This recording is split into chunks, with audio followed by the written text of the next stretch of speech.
In the United States, there was a survey done a few years ago, and they asked people if they had a great deal of confidence in the leadership of certain sectors of society. Okay?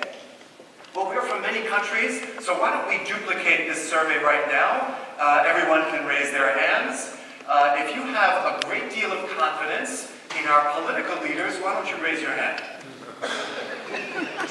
Oh, is the microphone working? Isn't there some German? Usually the Germans feel very good about the government. Okay, if you have a great deal of confidence in our business leaders, please raise your hand. All right, we see the people who are running companies. If you have a great deal of confidence in our education leaders, please raise your hand. Look at that. And finally, if you have a great deal of confidence in our religious leaders, please raise your hand. Okay, now we will ask the Jesuits to leave, and we have a for real vote. Well, you people are very pessimistic. I'm from New York City. We are very optimistic people. So let me show you what is the correct answer for this survey. You can just read for yourself, no comments from me.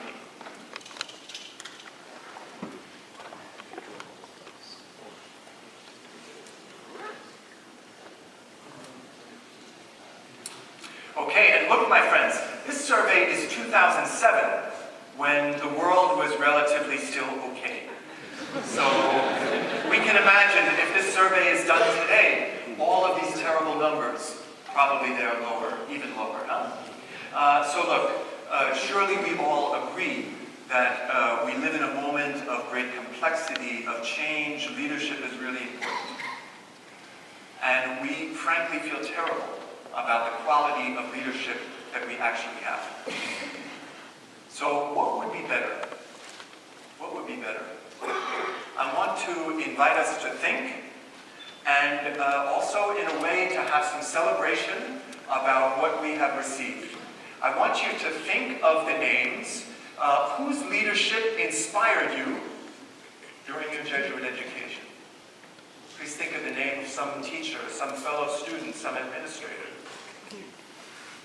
And why did this person inspire you? So please think about the personal qualities or characteristics that you associate with being a great leader.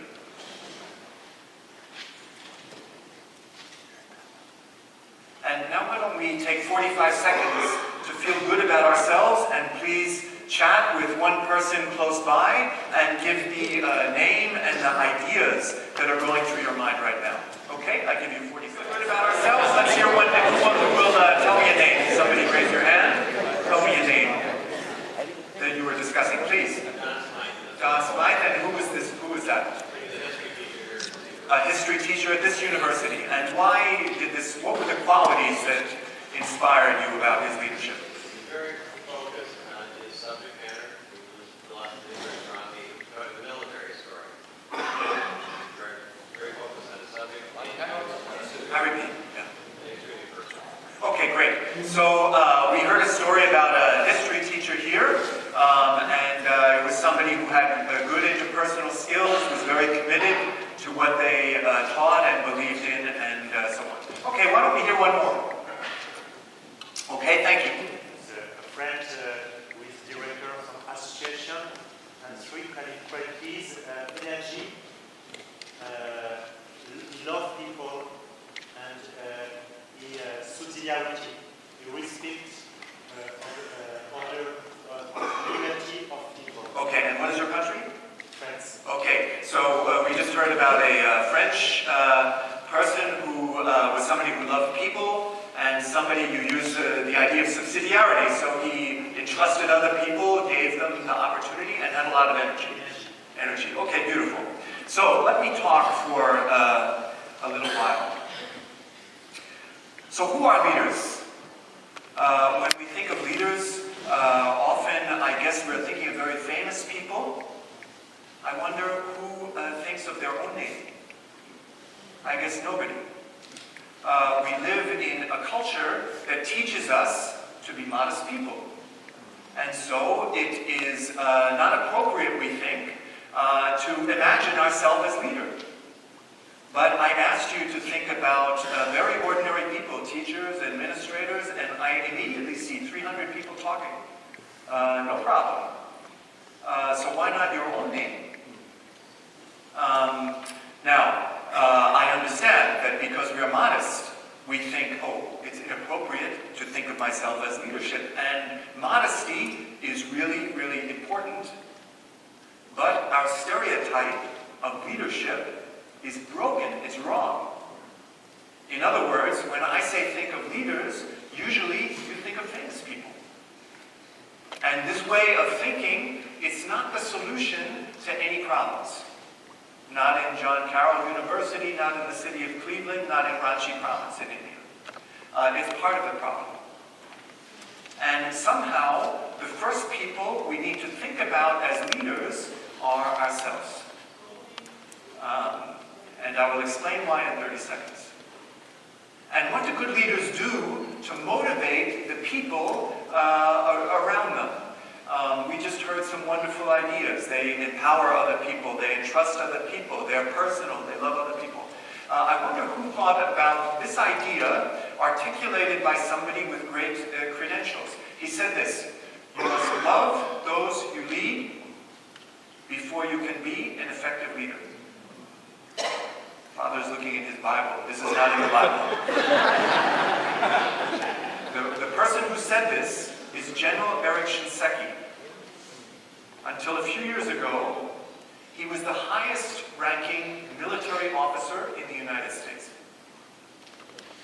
And at first, I thought this kind of statement is quite out of place, coming from the military, that we all associate with being tough, being macho. Or maybe not so out of place. Because the more I thought about it, the more I suspect that generals make better choices. If they love the people they must place into difficulty. And I also bet that a soldier performs better when he or she believes that the person who sends them maybe to face death, in fact, cares about them. So, in a way, the general is telling us that our leadership has something to do with the values we're showing in our life.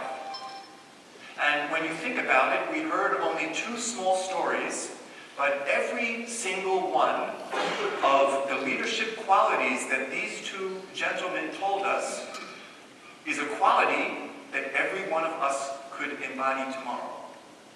We heard of ideas like caring about your subject, being expert in your subject, being someone who empowers other people, having energy, being personal and loving and relating to other people. They didn't tell me a single idea that was about hierarchy, being a boss, being in charge. So this is their list of qualities. I give you another way that I prove my point, that we each have leadership opportunity. If you look in a dictionary, you will see different definitions of the word leadership, of course. Those definitions will always include a definition like this: to point out a way, direction, or goal, and to influence others toward it. And isn't it true that all of us are doing these words all the time? We're pointing out a way, for example, by virtue of whether we work hard, we're lazy. Whether we treat people with honesty in our business dealings, or maybe we would cheat someone. Whether we would help somebody, or whether we would not. By the way we live, we're pointing out a way. We're saying implicitly, this is how human beings should live. And we're having influence. Many people here are parents, and a number of people here are teachers. Could there be any more obvious example of pointing out a way and influencing others than what good parents do for children over the course of a lifetime? So by the dictionary definition, good parenting, good teaching, that's good leadership.